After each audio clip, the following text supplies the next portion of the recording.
Welcome in, everyone. We are getting ready to get started. We'll give folks a moment to join the meeting. If you would like to put in the chat where you're from and what institution you're representing, we'd love to know. And we'll get started here in just a couple minutes.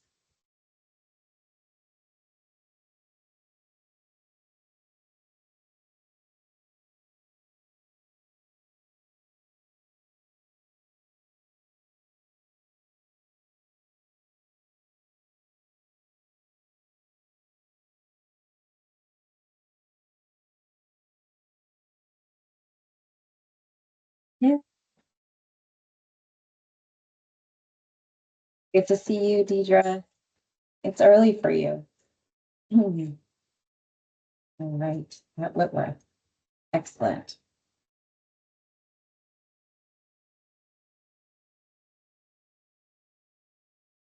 Thanks Barry, to I think everyone who's typing.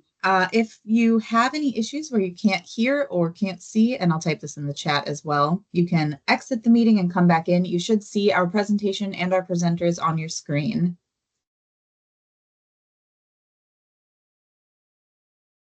very cool. We have someone from the University of Virgin Islands representing. That's excellent. University of Michigan, welcome. Mid-American Christian University, welcome, Julie. I'm currently located in New York. So, Jerry, where are you located? I'm in Columbus, Ohio. All right. Let's see if we have any representatives from universities in either state. Lovely.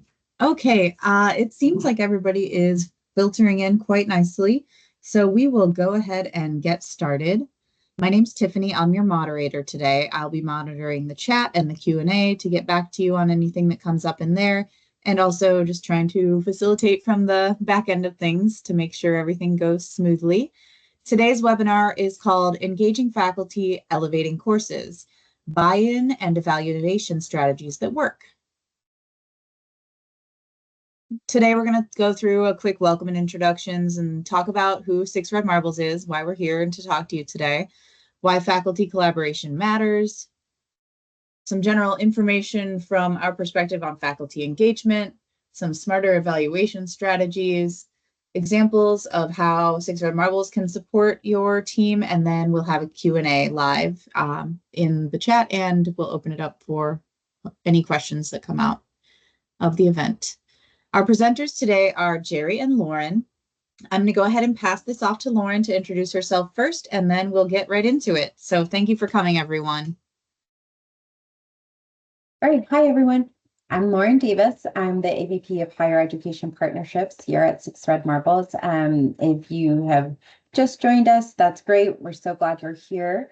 I'm currently located in New York, and I specifically work with our university clients to help them see what areas of opportunities and support they need for their instructional design work. So whether it's building out one course or several programs online or on ground, or transitioning an on-ground program into a hybrid or online model, I help universities figure out what does that look like and how our services can support. So I'm going to pass the mic to Jerry. Hi, everyone. My name is Jerry Atanasova-Boft, and I'm a senior instructional design lead for Six Red Marbles. I've been with the company for almost 4 years, and in this time I have led several teams, mostly in higher ed. Before that, I was a professor of languages and linguistics for 2 decades. So I do understand, I'm able to empathize a lot with the faculty that we work with.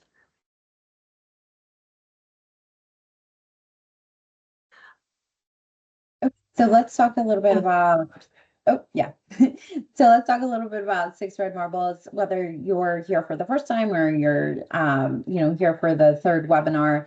We're super excited to, help you learn a little bit more about who we are. So we have about 30 years of experience in education. We got our start in K through 12 education in building curriculum and textbooks.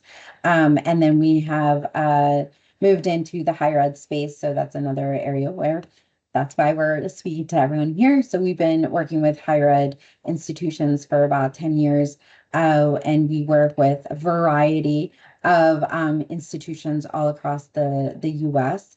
We do have 350 plus team members in domestically, so in the US and then also internationally. So we have a very robust team working on all of our projects for our higher ed clients. And when we take a look at whether it's an individual project or projects at scale, the number one thing that we are focused on is high quality and making sure we're, really delivering what our clients are expecting. Next slide, please.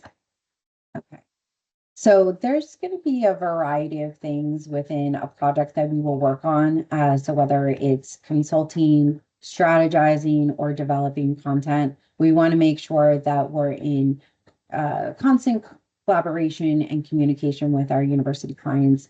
And so we are looking for that feedback. We're integrating the responses we get based off of the content we're sharing. And at the end of the day, when we deliver that content to any of our clients, it is their own IP.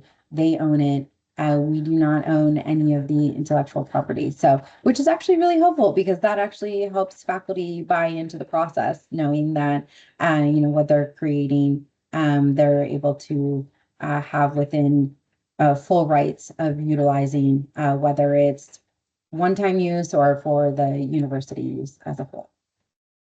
Okay. So, like I said, we've been working with higher ed clients for about 10 years. So, we have about anywhere from 50 clients per year. So it's a variety of projects that we're working on.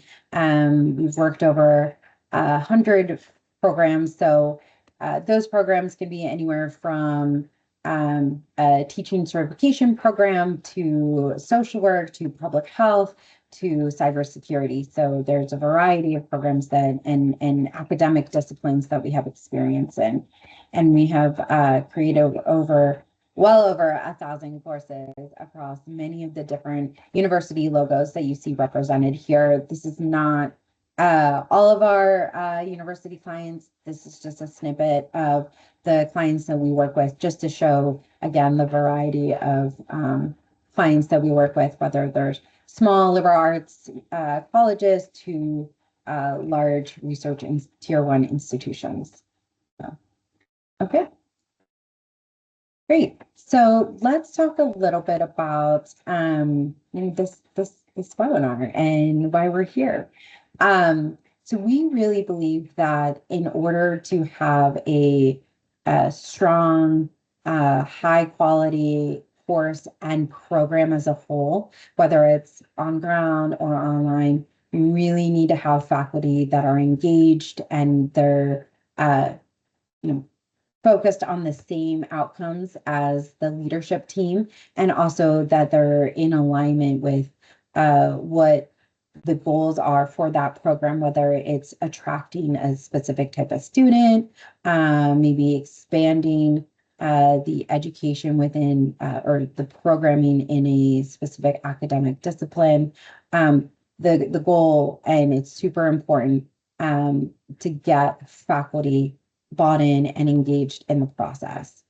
And part of that is also making sure that the faculty buy-in isn't a barrier. And we are going to talk a little bit, and Jerry is well versed in this, and also being a former faculty member herself, speaking to what are some strategies to get faculty involved in building smarter courses and evaluating what are those strategies that can be used to really make the best course possible. And lastly, we're going to talk about how Six Red Marbles can help our university clients, or help you, and help you and your teams, and also with your faculty in building out courses. Okay. All right, so let's see if you all are awake. We'd love to get your responses. So our first poll question is, how involved are faculty in your online course design process today? So we really want to know. So please go to slido.com. You're going to put in hashtag 3254605, or you can scan the QR code if you have your phone available with you. And yeah, let us know, like do faculty, are they fully involved? Are they kind of involved? Do you have an outside instructional design team or an internal ID team? We want to hear.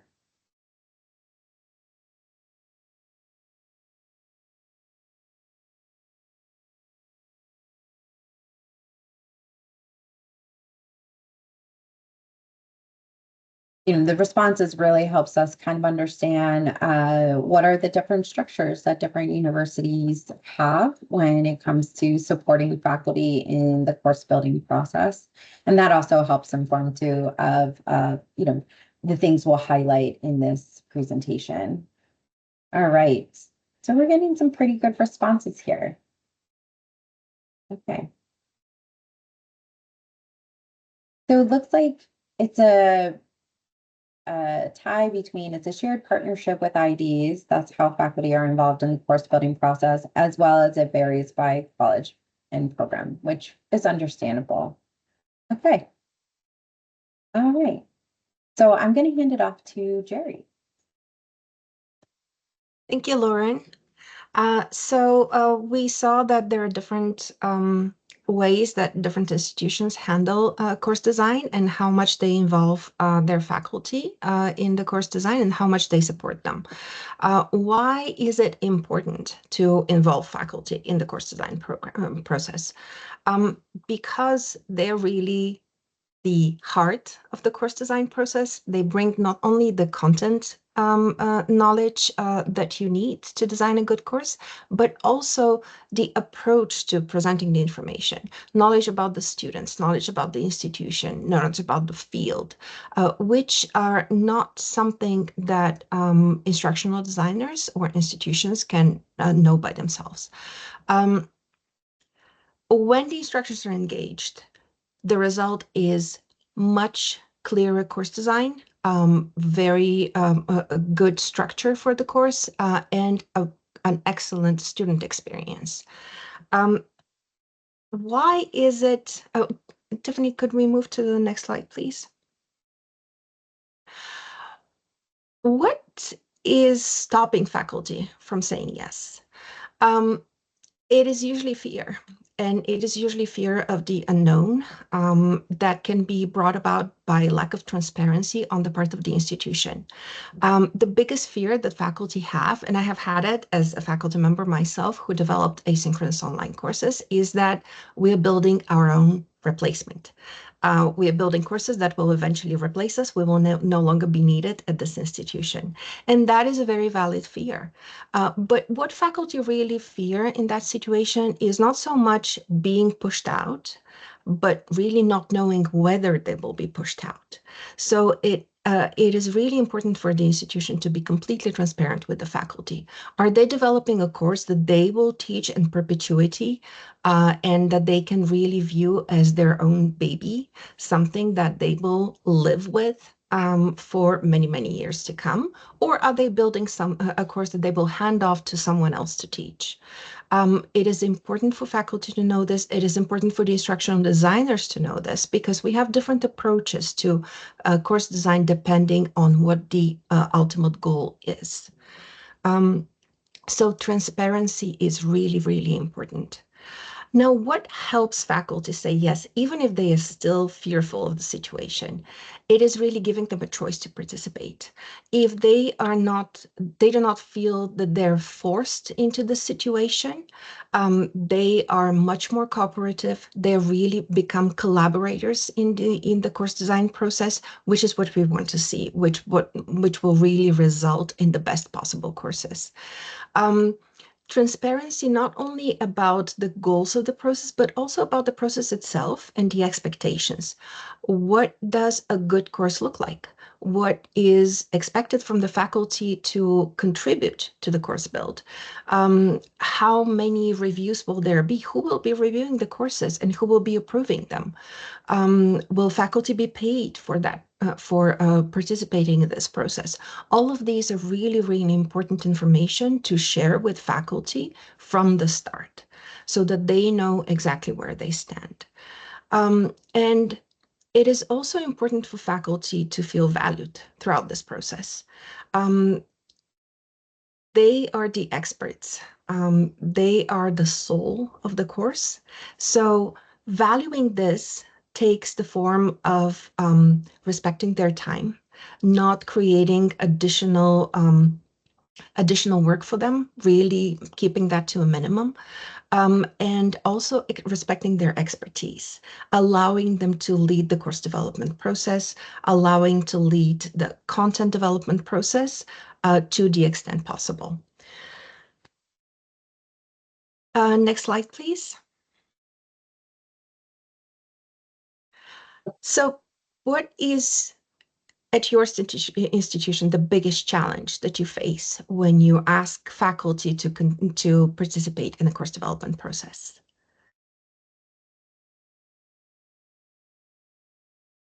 While folks answer, I want to call out a couple things from the chat that are of interest.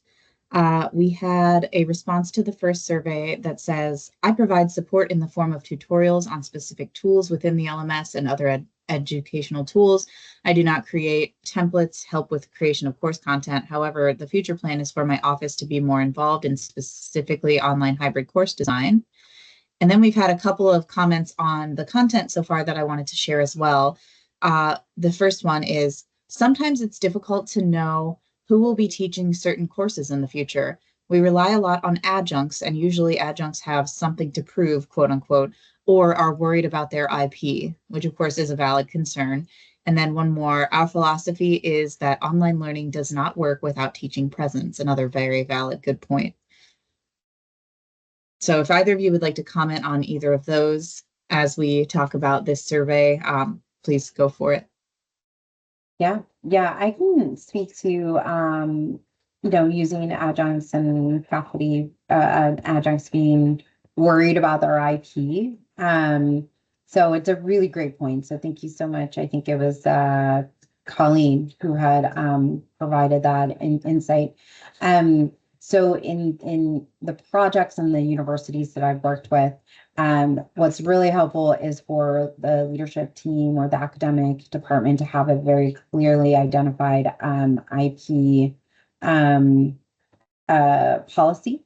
So when faculty know whether they're adjunct tenure or a non-tenure track, they all know that when they're going to build a course, what are the expectations around the IP? So there's no questions after something is built, who owns it. It's right front and center. They know what the expectations are. So I highly recommend having a clearly defined policy around IP and course building.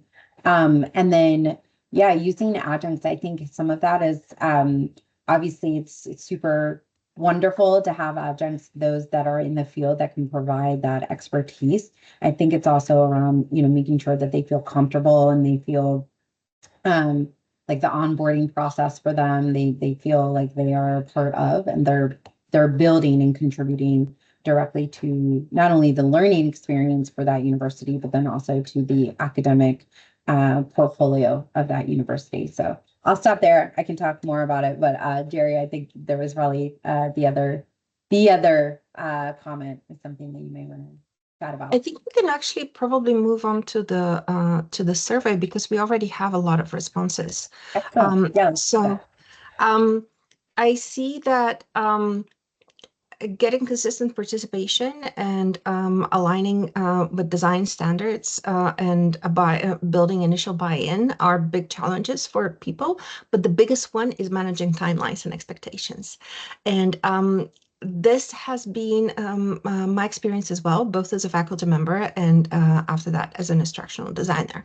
And there are several reasons, or there are several opportunities for institutions to create a system in which timelines and expectations can be managed from the very start.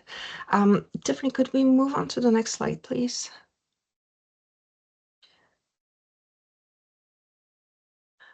So one of the things that has been very challenging in my experience in working with faculty is understanding what the design process really involves and how much time it takes.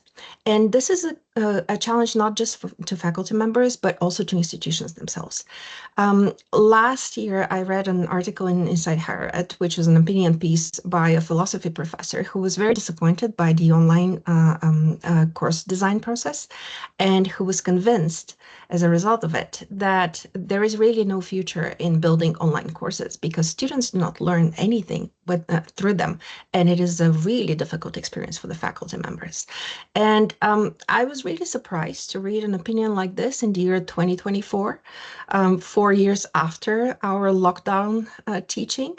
But as I read on, I realized that the context in which that experience happened was not the optimal one, because this faculty member had been handed a course to design that had never been taught online before. So there were no existing digital materials or online presence for the course at all. It had been taught in person. This faculty member had never taught online, so they did not know exactly how to approach developing a course. And the cherry on top was that they were given 2 weeks before the start of the semester to design that course. Now, in a situation like this, the result is a really sad and frustrating experience for everyone involved. Timelines are extremely important. Creating realistic timelines from the very start is extremely important. And creating realistic expectations for participation, for deliverables is also extremely important. Now, what we do as instructional designers and as partners to your faculty in this process is using our bridge framework to support the faculty as much as possible in the design process. We build a very strong relationship with the faculty member from the very start. We also build relationships with the institution as a whole so that we can really position our relationship with the faculty and their needs in the context of the whole institution. We do this by meeting regularly with faculty, by understanding their needs and understanding what drives them in their teaching, and also in guiding them through the process by explaining what the process looks like, what it should look like, what it should feel like, what the reasonable expectations are for the faculty member in this process. Tiffany, could we move on to the next slide, please?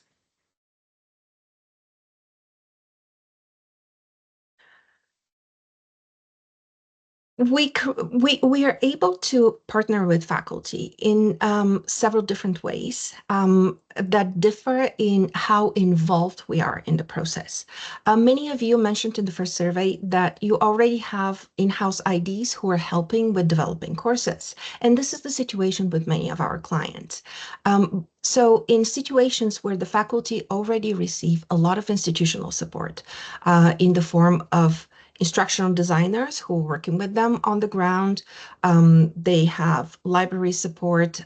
They have video recording and editing support. These are all very important pieces that if they already have them, what we bring to the course development process is a big picture approach that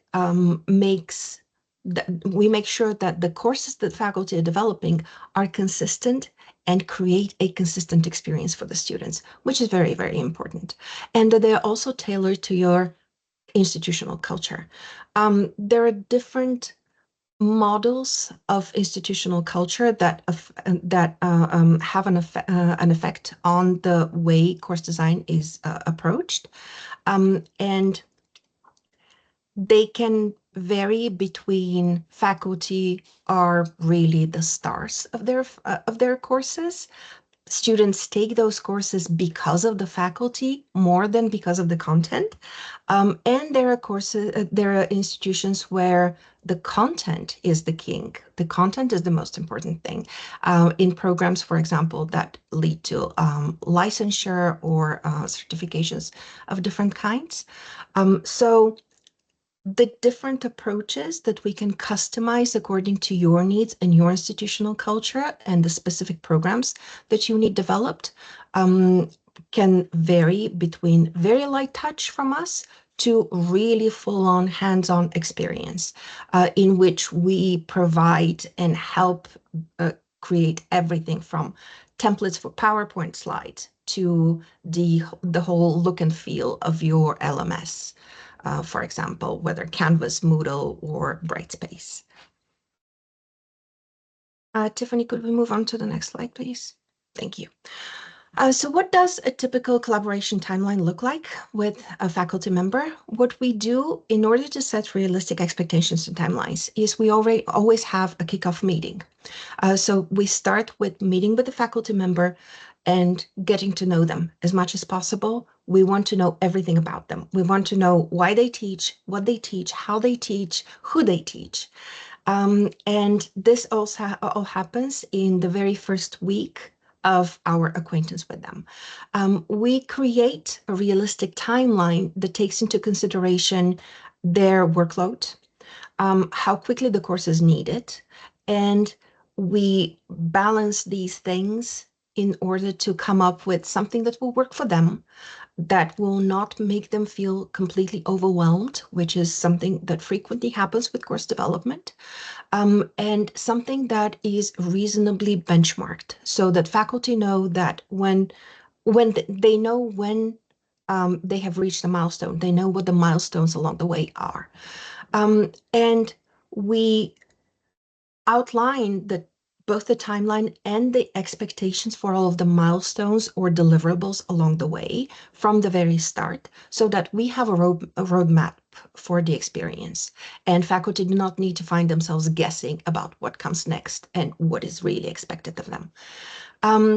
Our course development typically takes, depending on client needs, typically takes about 15 to 20 weeks. This is a realistic timeline for developing a course on which the faculty member is not working full-time as a course developer.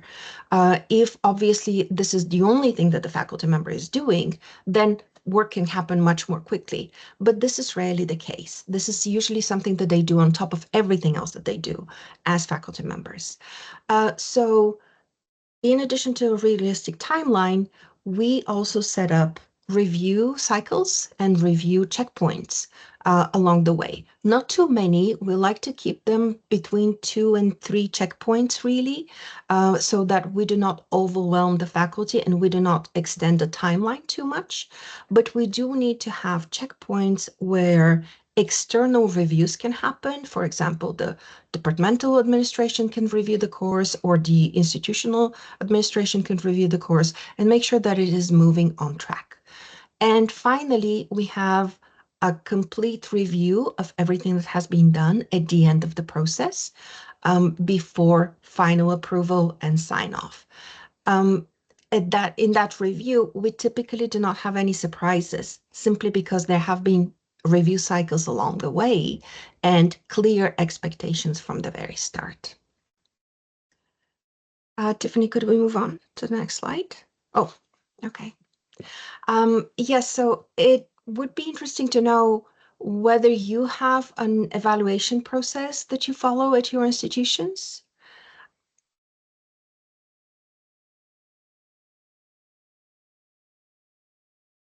Yeah, while we're waiting for people to respond, I wanted to just add a few tidbits or one note about the timeline. What we do is when we have initial conversations with new higher ed clients or with existing clients on new projects, we're always evaluating the very beginning, we're evaluating the scope of the project, and then that informs how long the build process is. So sometimes it can be shorter, sometimes it's longer, depending on, again, faculty availability and their schedules, and also how much content is being built out and the amount of work that is needed for that project. So, all right, looks like we have some good responses here. Oh, Paige, great. Good It to is hear that. certainly an adventure. Yeah, that's great. Yes. So, so it looks like you know, majority, I would say, of people who are responding have an evaluation process, which is really good to know. So let's go ahead and talk about the evaluation process to help faculty when doing course build. So let's go to the next slide. So, what does the course evaluation process look like when we are helping institutions develop courses? First of all, it is very important to have a process in place because consistently applying evaluation criteria to all of the courses that are being developed really helps with making sure that the courses that you end up with are consistent in feel, in shape, in what they teach the students and how well they teach the students. And the learning experience for the students is really consistent from course to course. There are no big highs and drops in that experience. When is a logical time to review? Logical times to review would be at the beginning or the end of a term or a semester. Typically, that happens at the end of the semester when you collect evaluations. And it is very important at this time to collect evaluations not just from the students who will give you the student experience side of things, but also from the faculty. How do they feel teaching the course? What do they feel the course is lacking or needs to what needs to be redesigned? It is very important to include both perspectives in a term evaluation. Annually, typically when the when the academic year is over and there is a whole summer when we all feel that there is so much time and we can do so many other things, there is a logical time when course evaluation can happen for the courses that have been taught during the year. And obviously there are also programmatic time points when reviews and evaluations will happen that are usually dictated by external sources, like, for example, accreditation bodies or program licensing for licensing and certification programs, external reviewers. And it is important to focus the review so that it really it really creates actionable feedback and action items that can be completed, and not just an unmanageable list of everything that can possibly be wrong in a course. It is very important to focus on the big things, on the structure of the course, on the accessibility of the course. And by accessibility, we mean accessibility compliance. So how well can students with different disabilities or different learning needs utilize the course as it is in its current shape. The engagement, the student engagement, opportunities for student engagement, and how they are realized in the course, and what can be the blockers there, and the clarity. So all of these major areas are very important for a really good student experience. And under clarity, I would also add the ease of navigation, because typically when we talk about online courses, we talk about using different learning management systems. And depending on how we set up our courses, they can be very clear and very intuitive for the students, or they can be a completely baffling experience. We tend to we develop checklists for course evaluation with every client that we work with. We have a template for our own evaluations, but we modify depending on institutional needs, on institutional culture, to make sure that we're really meeting your needs. Tiffany, could we move on to the next slide? Thank you. So I already mentioned that we're focusing the evaluation on really the biggest structural elements and the biggest, the things that most impact the student experience. But one thing that is really important is to make sure that the review process is really streamlined and really well described from the very beginning, and everyone knows who is participating in that process and how.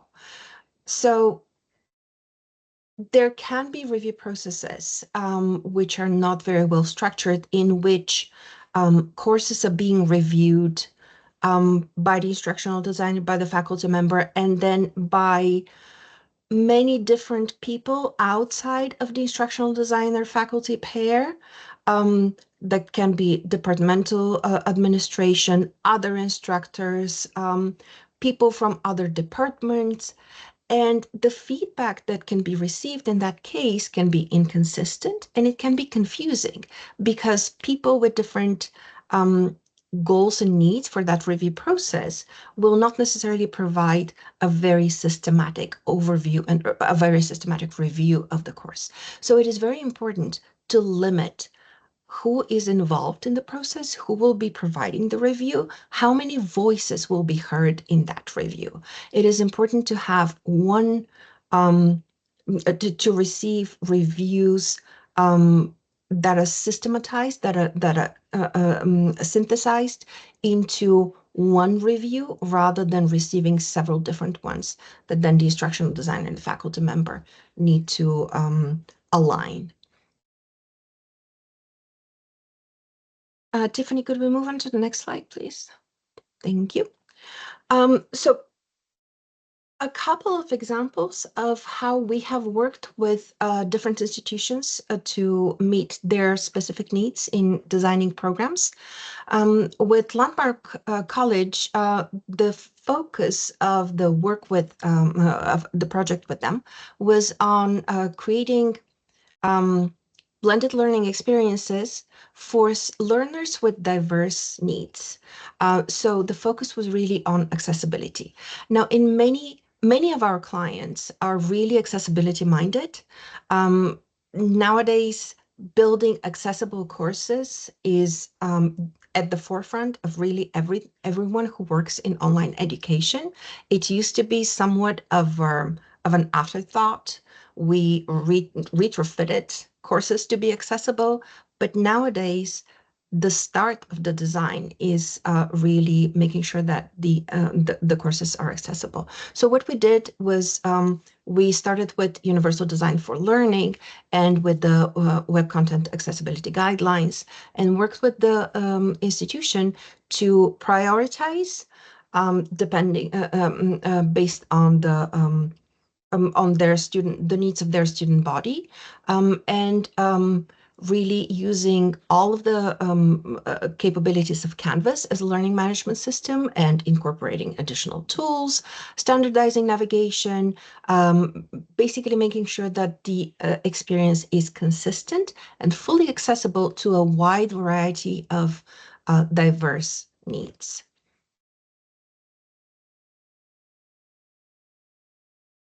Another experience with a different different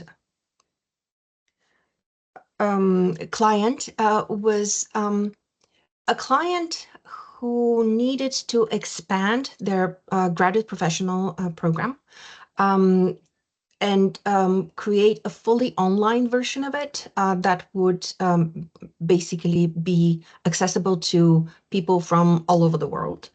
And doing this while maintaining very high instructional standards.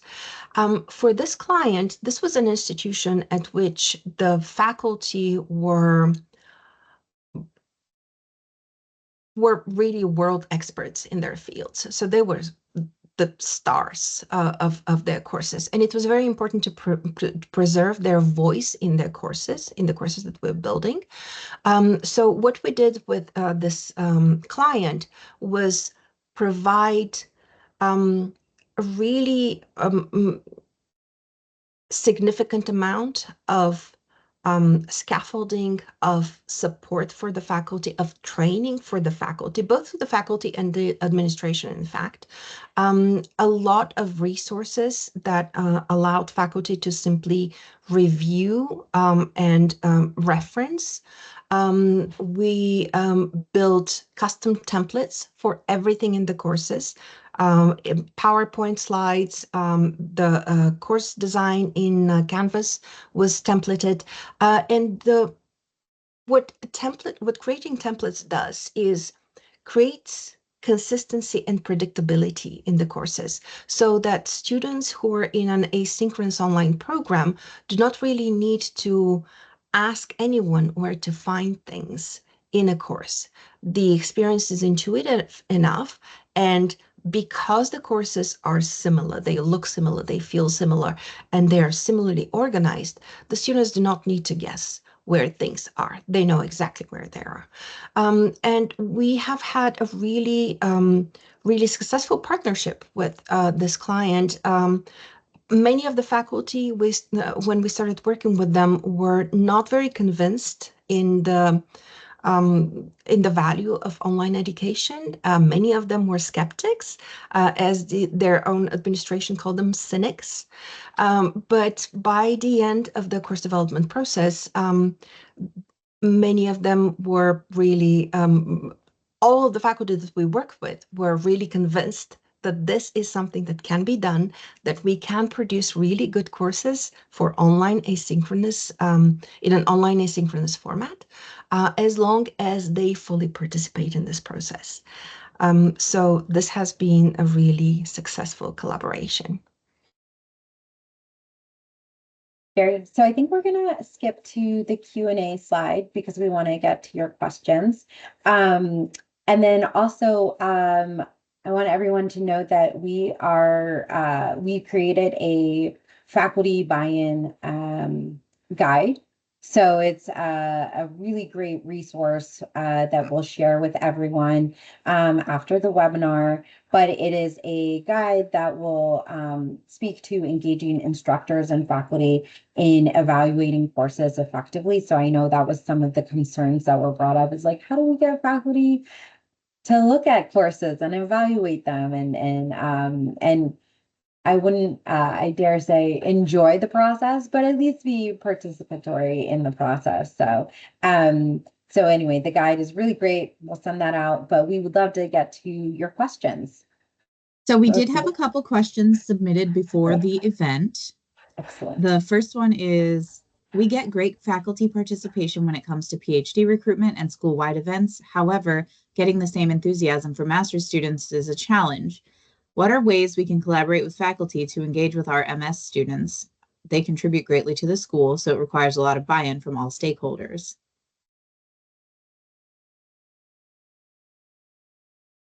Yeah, that's a really good question. So I can speak to it probably from the student experience side. I don't know, Jerry, if you want to speak to it from the faculty side, but from a student experience, I think, again, early communication about getting feedback from students, communicating early and often that their input to create better and more engaging courses by faculty for students can only come from students providing their own experience and getting that feedback, so that students are almost bought into the process too, that they're developing the next round of education, the next round of courses, so it's better for the next wave or cohort of students that are coming through. So early, often communication, also making sure that the surveys are accessible. So surveys, maybe they using QR codes, making sure that the surveys are short and maybe like 10 questions, and maybe not also over inundating students with a ton of surveys, maybe only providing one survey in the beginning, one survey in the end of the term. So, varying that when those surveys are being sent out can also be helpful too. And we do have one more question that was submitted before the event, and we are running low on time, but if anybody wants to hang around and ask more questions, we will be glad to stay with you. That next question is, do you have any suggestions for cases when instructors are skeptical of standardized rubrics or external review frameworks? So when instructors are skeptical, I feel, and I have been in that position as a skeptical instructor. I feel that it is very important to allow them to have their own input in designing those external instruments that you're going to use for evaluation and assessment, because standardized rubrics are great, but they're standardized. They're designed with the one size fits all type of approach. And we all know that this doesn't necessarily work. It would be a great idea if it did, but it really doesn't. There are always modifications that are necessary. Maybe the standardized rubric doesn't cover some things that are really vital to your context, to your institution, or maybe it covers it, but not in a way that reflects the student body that you have, or the resources that you have, or the faculty that you have. So I feel that it is always important to discuss with faculty, to allow them to be heard in that process, instead of simply telling them that this is what we're doing, we're applying these rubrics from now on, and they will work for all of you. The way to really achieve buy-in from faculty is to allow them to express any reservations that they have and to explain them. And you may find out that what they're saying is actually correct, or that the only reason why they're against applying external rubrics is that they fear them. They fear that they're not up to the standards that are being outlined there, in which case you can do a lot of things to alleviate that fear. We have one more question that's come in, and that is, how do you work with faculty who think course building in an LMS is extra work and they're not being paid to do it because it's not teaching? I get this one as a longtime adjunctor, so I'd love to hear what you guys think. So it is true that building the course in an LMS is not teaching, and that frequently faculty are not paid for this. My personal opinion as a former faculty member is that building a course in a good course in an LMS takes a lot of time and effort, and it should be a task that is really paid. And ideally that is supported in other ways as well. There is technical support, there is instructional design support, etc. But even when that is not possible, I feel that it is at least important to acknowledge the amount of work that goes into a good course design, and not consider that just something that faculty will do because there is no way around this. Faculty, on the other hand, need to understand that if in an online course, there is no course if there is no good experience in the online medium.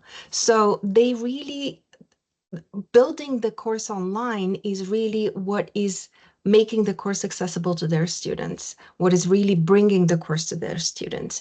So if they're not creating a good experience online, they're not teaching this course fully as it should be taught, which is really a lost opportunity for them to make the students excited about the subject matter.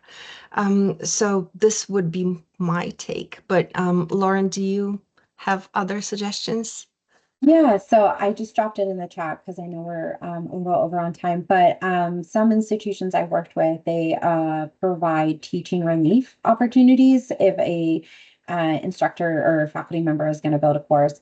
Also, I highly recommend, ask your faculty who has not only time, but also has interest in building a course, see what hands are raised, and then, have a separate conversation with them.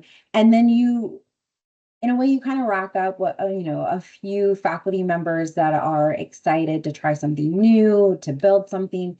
And those are your advocates. And then eventually, we can get around that, like, hey, the building process, while it is hard, it is a new skill that they can build and they can perfect and then add it to their resume, repertoire, that sort of thing. And then, as more funding does become available, then there are opportunities for universities to provide a financial incentive for faculty to be involved. Yes, So. and particularly for institutions where there aren't enough financial resources to support faculty in course building, and it is really impossible to overestimate the need for support when building a course online, because many faculty are not necessarily technologically savvy enough or know their LMS enough to build a really good course. So they do need support. But when such support is not readily available, and when there aren't enough financial resources, I have seen really great examples of communities of practice being created at different institutions, where faculty who do have the interest and do have the know-how can share their experience and can really guide other faculty in building their online courses. So that can be something that faculty do for each other.